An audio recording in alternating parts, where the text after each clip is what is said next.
Em 1795 as mortes do vice-patriarca e seu dragão foi revelada ao mundo, mas as causas que levaram sua morte não, fazendo o mundo ter suspeitas e criar suas próprias conclusões. Mas a história que mais tem peso é que ele morreu lutando contra os Hunkandel, e que uma guerra era iminente entre os dois maiores clãs do mundo, e começaram a apostar quem venceria a magia ou a espada. A resposta para isso foi quando os neutros a isso tudo começaram a se mostrar querendo fazer alianças, enviando presentes e pedidos de apoio. O patriarca manda que devolva todos os presentes e envie espadas decentes a todos eles. Ele pensa que toda essa confusão porque o mais novo começou uma guerra em uma ilha deserta. Nem se tornou o chefe e já está controlando a família. Que moleque insolente. Ele avisa Khan que voltará ao Mar Negro e se Kashmir enviar uma carta entregue a mim no mesmo instante. O prota continua seu treino em segredo. Ele diz que mesmo brandindo sua espada 1000 vezes parece que é a primeira vez, e se não fosse sua irmã ele teria morrido aquele dia. 15 anos atrás depois que voltei cheguei a 5 estrelas em ambas, magia e esgrima. Mesmo chegando a 5 estrelas em energia espiritual, ainda sou fraco para o que vai acontecer nos próximos dias, e nos 5 anos que meu pai deu tenho que superar todos os meus irmãos. Kashmir pede que ele espere, se ele ficar treinando assim mesmo com o físico dos Hunkandel não aguentará muito. Enya diz que ele está certo, e suas mãos estão acabadas, ele entende que está com pressa, e mesmo que não exista ninguém da idade dele que possa lutar contra ele. Sei que isso é para seus futuros oponentes, mas continuar assim será o pior veneno. Ele diz que está com vergonha por não estar evoluindo. Kashmir diz que não tem nada de vergonhoso. Estar fazendo em um dia o que uma pessoa comum faria em uma semana. Mas que tal mudar seu treino? Um amistoso com alguém mais forte que você. O prota pergunta se ele está falando dele mesmo. Ele saca sua espada e diz que o chama de lâmina fantasma por alguma razão. E duelará com ele quando se defender de seu golpe, mas por enquanto se contente com a guarda mais forte de Tikan. Derrote minha esposa em 6 meses. Use tudo magia e esgrima ou o que tiver. Euria pergunta se eles vão brigar. Ela diz que não. Isso é para fortalecer um ao outro. Enquanto ela conversa com Euria, o prota pensa que ela é a Elizabeth Zer. Tirando sua habilidade física ela não é tão forte. Quando Euria diz que ela não pode bater no irmão Jin porque ele é muito fraco, e a mamãe disse que eu tenho que proteger o mais fraco, ela pede que ele não escute sua filha. Ela pergunta o que ele acha de marcar para depois da janta por todo dia, durante 7 meses. Ele aceita, e dias depois, ela diz que tem que dizer algo antes, e fala que faz parte da divisão de assuntos de Vermont, e não consigo me segurar, então vamos com tudo. Quando ela começa com um soco que o faz usar seu elmo, os dois começam uma luta impressionante. O prota pergunta se ela chamará um médico, e ela diz que sim. Ela avisa ao prota que não esperava que ela fosse ser atingida 2 vezes no primeiro dia, e pergunta se ele enfraqueceu o terreno antes deles lutarem. Ele diz que sim. Ela fala que só percebeu depois da luta, e aquela luz que usou nunca tinha visto nada assim.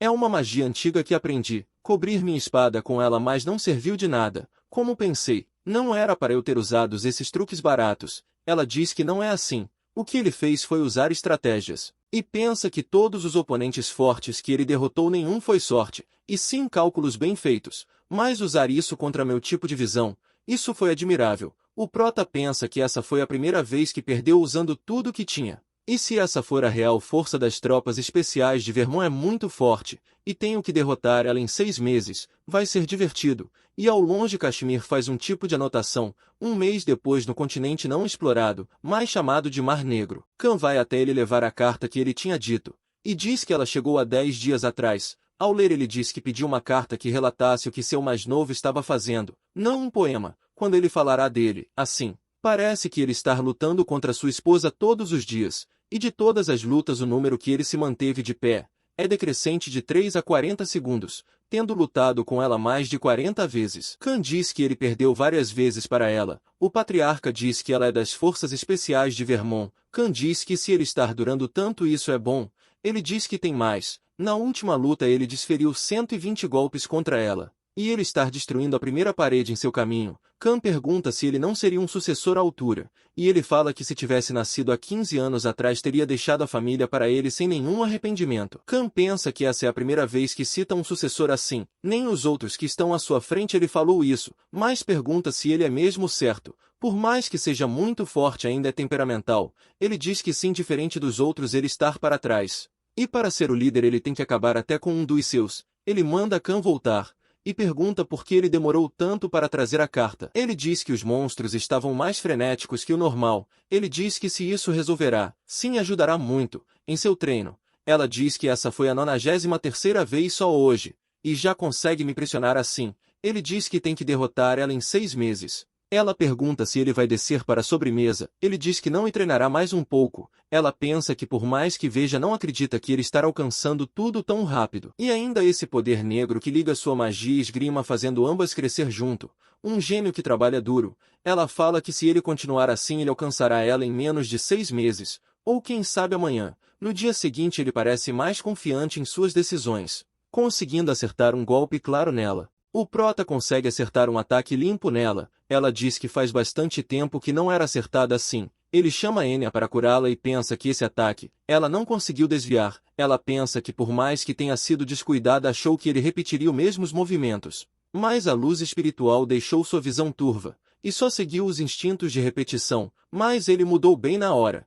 E desde que se aposentou ficou enferrujada. Ela diz a ele que nem faz 6 meses e já perdeu dessa forma. Ele responde que quer anular essa luta por não ter sido satisfatória. Sabia que diria isso, mas não muda o fato que se fosse você de 6 meses atrás isso não teria acontecido. Então você evoluiu muito. E pensa que de qualquer forma quando ele chegar às 6 estrelas, em magia e esgrima, eu perderei do mesmo jeito. 1º de dezembro de 1795, Murakami e o prota saíram para caminhar um pouco. Ele pergunta por que o Murakami comprou tantos sorvetes. Ele diz que no frio comer gelo é a melhor coisa. Mas além de tudo a torta de morango também queria, então trouxe muito. No caminho eles encontram o Kashmir junto de sua filha. Ele pergunta se pode conversar um pouco com o prota. Ele diz que na família Ivliano houve um declínio por falta de talentos. Esse cara é a única luz no final do túnel. Você tinha pedido informações sobre ele, mas antes disso você sabe de uma organização chamada de Quinzelo. Sim, encontrei com eles na época da academia.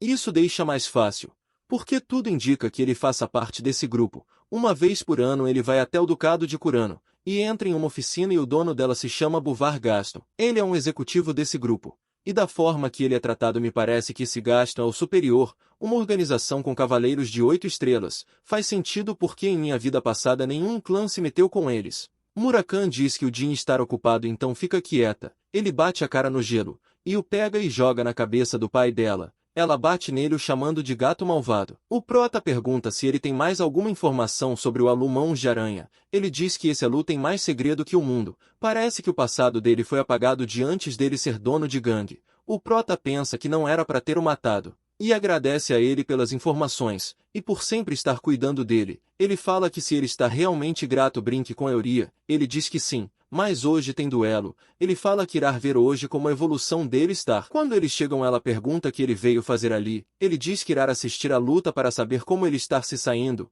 Ela diz que não queria que ele visse ela perder, e que hoje será sua última luta.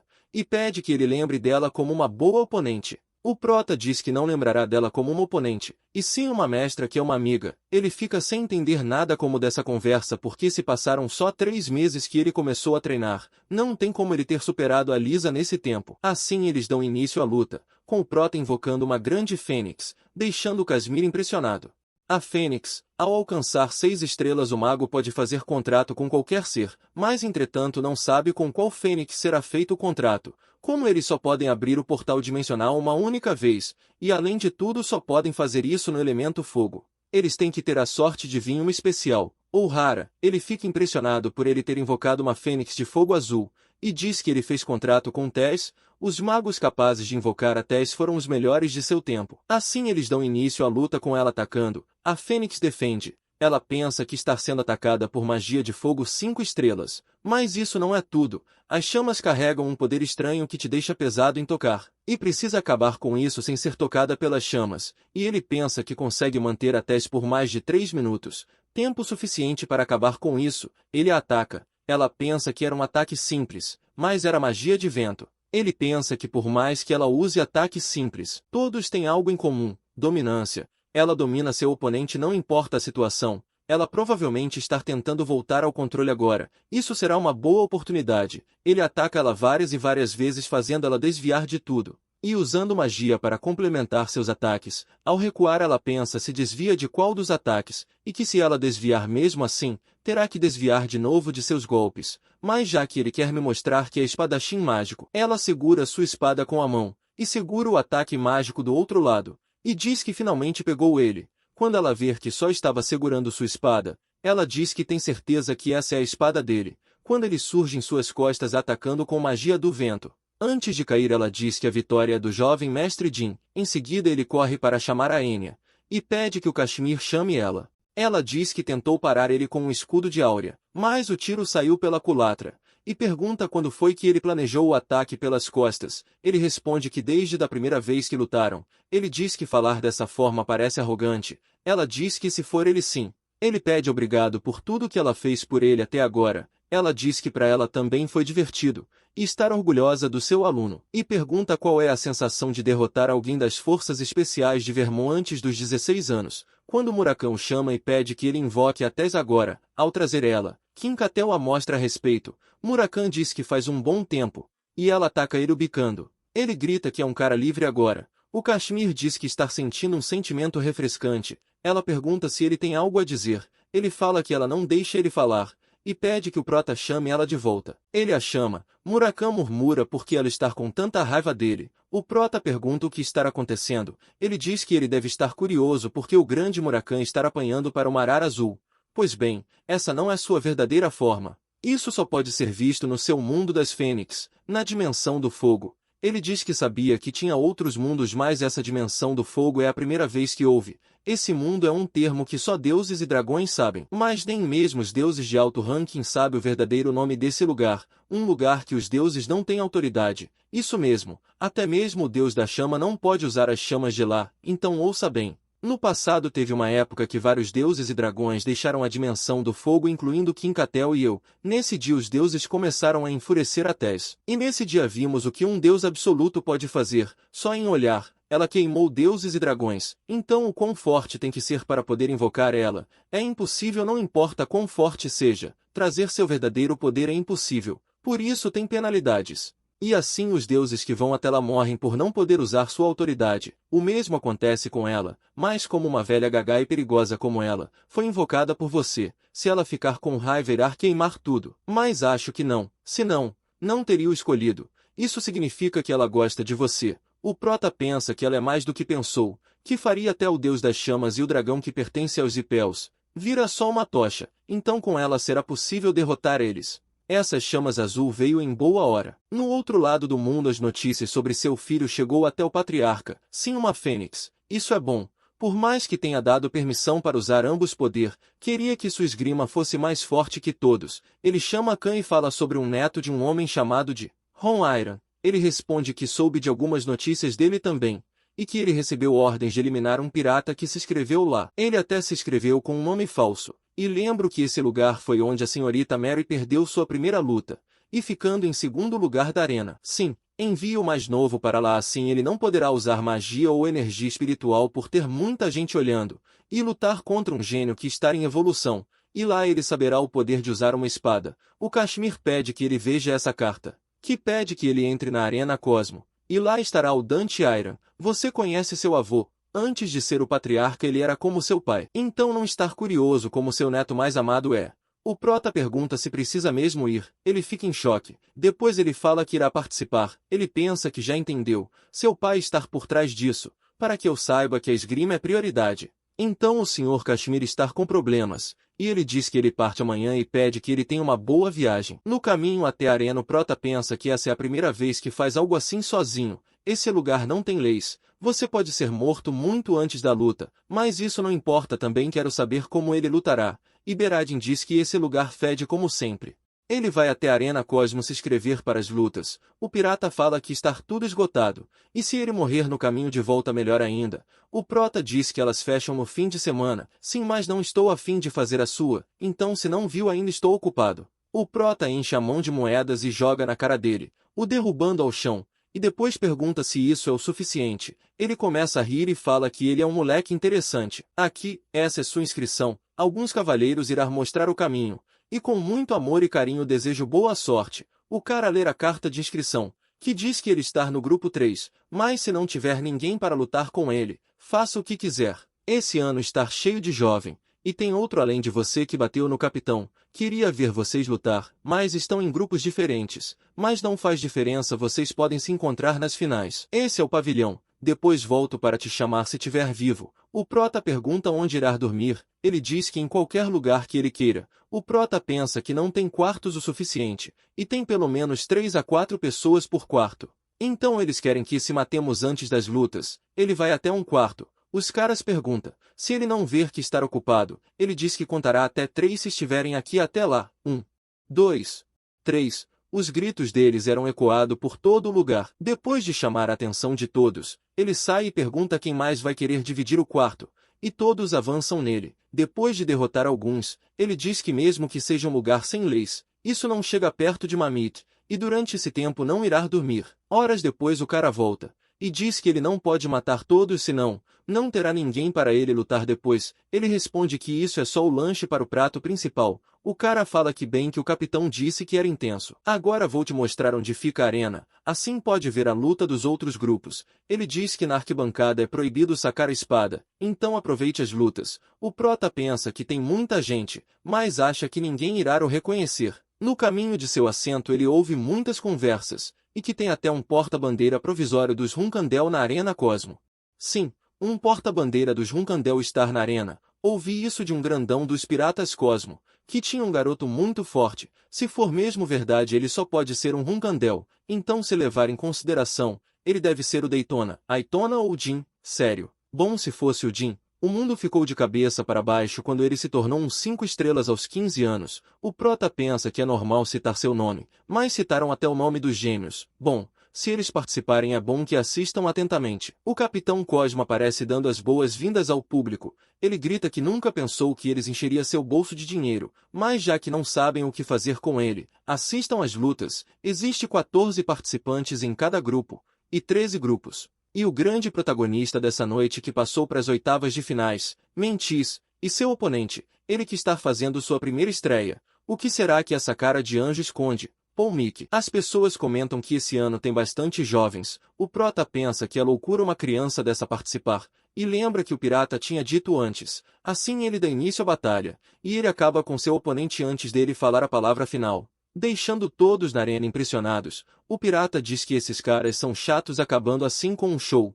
O prota pensa que isso em um piscar de olhos, e agora entendeu. Ele é o Dante Iron. Quando alguém da arquibancada grita que a luta já estava decidida, quando o prota olha era o Beradins e Pels, ele continua e diz que apostará todo o seu dinheiro nele. E o prota se pergunta do porquê ele estar ali, e todos começam a falar que também apostará nele. Junto com ele, o prota pensa se ele estar em missão, mas para estar curtindo assim, acho que não, mas se eu for pego vou estar em um problemão. Quando ele ver o prota e grita, por que ele estar aqui? E diz que faz muito tempo. Da arena o Dante o reconhece, e diz que nunca pensou que o Beradins e Pels estaria torcendo por ele, e ele acena de volta. O capitão pergunta quais são suas palavras já que venceu. Ele responde que ele não seja mal em sua próxima vida. O capitão diz que ele era pirata. Falando isso não estar ofendendo todos os piratas, e pede que ele tome cuidado depois das lutas, porque 90% dos lutadores são piratas, e pede que tragam os próximos participantes. O prota diz que viu todas as lutas, mas só um é forte, Dante Iron.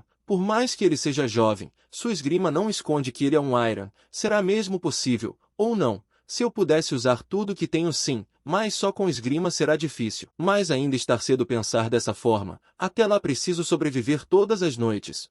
Dias antes de Beradins e Pels ir à Arena Cosmo, o ancião diz que não é para ele ficar girando uma relíquia como se fosse brinquedo. Ele pede desculpas. O ancião fala que todo ano em uma ilha ao sul, tem uma competição entre lutadores. Tem alguma ideia do que seja essa competição Cosmo?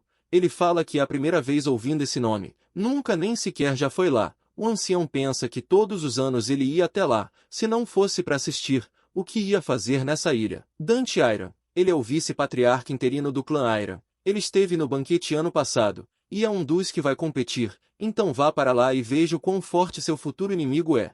Então foi isso que vim fazer aqui, ganhei um dinheiro mas ainda é pouco. Esse ano só tem cara ruim, Ele vê o nome do Prota e pensa que ele não está só assistindo, mal ver a hora deles se enfrentarem. O Prota diz que isso é tudo cansativo, já se livrou de 35, mas ainda tem 147, e cedo ou tarde os outros grupos também vão atacar, e se eu dormir não sei o que pode acontecer, e ficar acordado mais de 4 dias, isso é péssimo. Quando o Prota sente uma presença se aproximando, e diz que para vir assim ele estar muito confiante, quando ele ver era o Dante, que pede para conversar com ele, e pede que ele deixe dormir, e quando ele acordar ficará de guarda para ele. O Prota diz que ele é um bom lutador então porque ele despenca de sono e apaga. O Prota fala que não treinaram ele direito, por ele não segurar o sono, pelo odor de sangue ele foi atacado por muita gente, e além disso esses caras. O Prota sai e pergunta se não ouviu que quem colocasse o pé em seu território morreria. Um deles fala que não estão aqui para matar ele, e sabe sobre os rumores,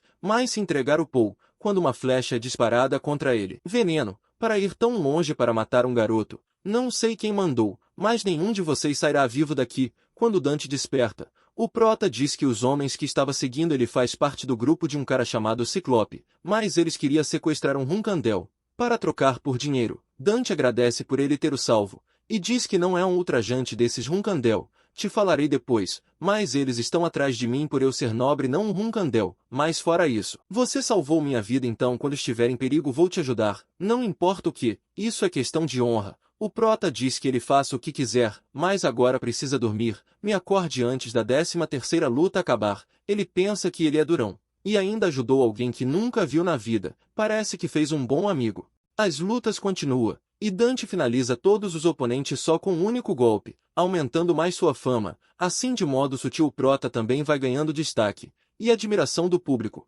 Eles falam que esse Jin pode ser mais forte que Paul, mesmo ele sendo um Runcandel. Afastado dali uns caras falam que esse ano está chato por causa desses dois garotos, o outro pergunta se eles vão ficar parados sem fazer nada, por mais que sejam fortes são apenas dois. E se a gente se unir ganharemos deles? Quando o carinha que levou o Prota diz que se fosse eles não faria algo assim, o garoto chamado Jin recebeu o apelido de ceifador. Creio que isso não foi à toa, mas se acham que podem ter alguma chance, eles dividem a mesma cela. Não pensem que estou ajudando, apenas não quero que o entretenimento acabe por aqui. O cara diz que desiste desse plano, mas já pensou em outro. E quando terminar só vamos sair desse lugar. A pessoa que estava ouvindo avisa ao Pirata Cosmo, que fica furioso por eles estarem tentando mudar as lutas, e diz que só precisa fazer o Jin e o Paul lutarem afinal, sendo assim podem sacrificar quem ficar nesse meio, e aumentem as apostas ao máximo que pode. Vamos fazer isso dar certo, e ganhar muita grana com isso. Beradin diz que um é uma supernova que chocou a todos, e o outro fedia sangue muito antes de lutar, e pergunta a seus homens quem eles acham que ganhará essa luta. E todos apostam no Paul, e pergunta se ele apostou nele. Ele diz que apostou tudo no Jin. Eles falam que a chance dele ganhar é 1 de 3, mas mesmo assim se ganhar porque acha que os piratas te daria todo esse dinheiro. O dono da Cosmos é muito mais rico do que pensa. O pirata iria apresentar o grande show, mas ninguém queria ouvir ele, e pediram que trouxessem o Paul e o ceifador. Sendo assim vamos parar com essa conversa e chamar os anfitriões da casa. Paul Mickey, e seu oponente o ceifador, Jim Grey, e da plateia só Baradin gritava que apostou tudo nele. E sem mais delongas a luta começa, com Paul dando o primeiro ataque. O Prota defende e ele diz que sabia que isso não funciona contra ele, mas tem outro para testar e levará essa luta a sério. A arena inteira fica impressionada com a luta dos dois, e o choque de suas espadas faz tudo ficar mais lindo. O Prota pensa que o último ataque foi o seu mais rápido, porém ele pode acelerar toda vez que precisa, e depois economiza energia. Sendo assim preciso acompanhar ele. Enquanto isso a plateia fica os incentivando a lutar mais, e diz que ver uma luta desse nível em um lugar como esse é impressionante.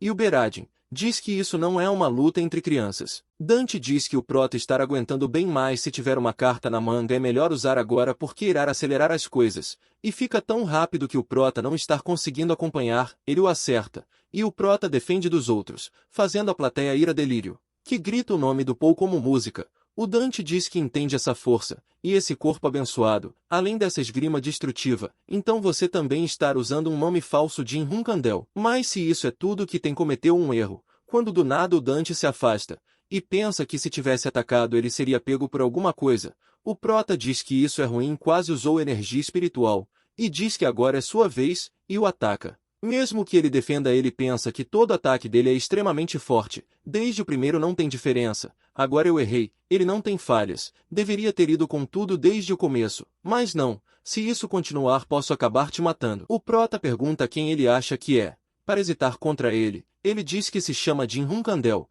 Então não estrague minha luta, Dante Aira. Ele pede desculpas por mostrar esse lado vergonhoso. E deseja recomeçar a luta. Então pensamos o mesmo. Ajude o perfil a crescer e comentem o que acharam.